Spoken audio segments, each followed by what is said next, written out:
Howdy folks, Carl the Hillbilly Samurai here, and what we're doing today is harvesting what a common weedy plant called the purslane, and it's like a superfood actually, like kale or something like that. That is extremely nutritious. It's got unusually pretty high in omega-3 fatty acids without all the cholesterol like fish oil has and things like that. It's really high in vitamin A and C and B and E. And it's got massive amounts of calcium and iron and magnesium and potassium. It's got high oxalates like what's in spinach, but it grows everywhere. It grows in a lot of places that the ground has been disturbed. In other countries, they use this in a lot of cuisines. They steam it and stir fry it, and you don't hear about it much in the U.S. But this here is the absolute superfood. So we're going to, as you can see, I haven't weeded my garden very much, but there's purslane, if you can see it, everywhere. It's got paddle-shaped leaves with reddish stem. There's a few varieties. There's a golden variety. I can't remember what this variety is, but it's got a reddish stem, and you can eat it raw, put it in salads.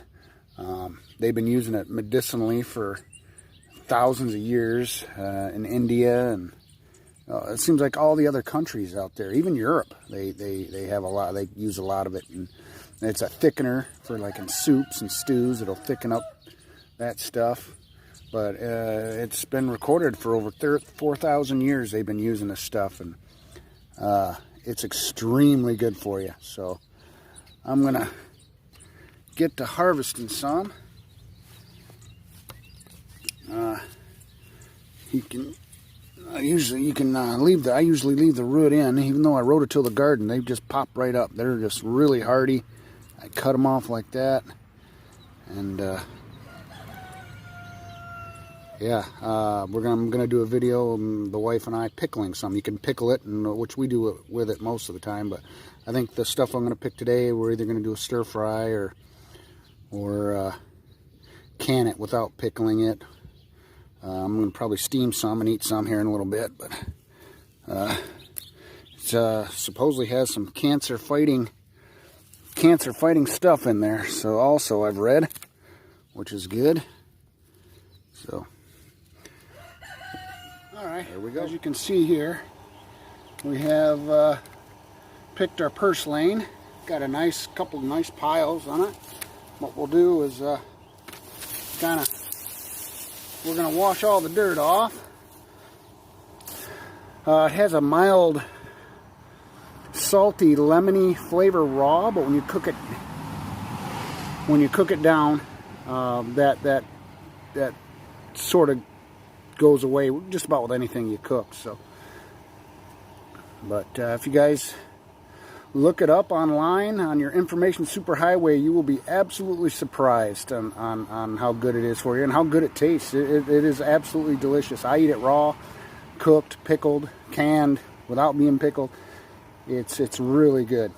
But we're gonna get after it and wash it off and get all the dirt off, and we'll go from there. Howdy folks.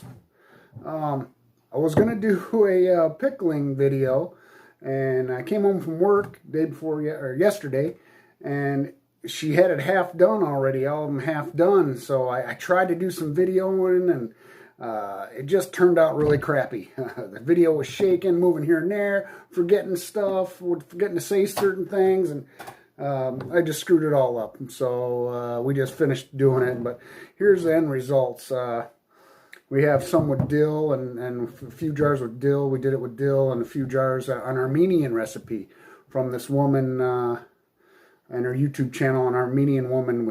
She's got lots of recipes for good food. If you like different cultures, cuisines, and different types of foods like that, you'll love this woman's channel. She uses a lot of different types of vegetables and meats and breads.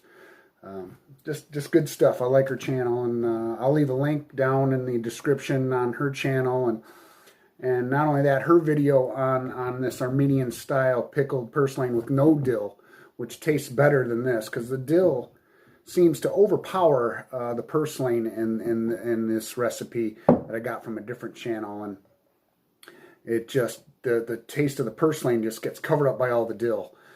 This recipe here, this woman, she does it perfect, and it's a mild, still got garlic, and it's got jalapeno in there, and red chilies, which doesn't make it too hot, but it gives it some flavor, and it doesn't.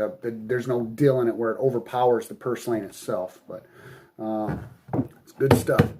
I also want to give a shout out to a couple friends of mine, Nate and Jen. They told me their parents, Mama and Papa Cooley, are watching my videos and really like my videos and stuff like that. And I was like, that's great. It made me feel real good. So thank you guys, Ted, Kathy, and all of you guys who are supporting my channel, and Nate and Jen, Ted and Kathy, and everybody else, and Mama and Papa Cooley. That made me feel real good.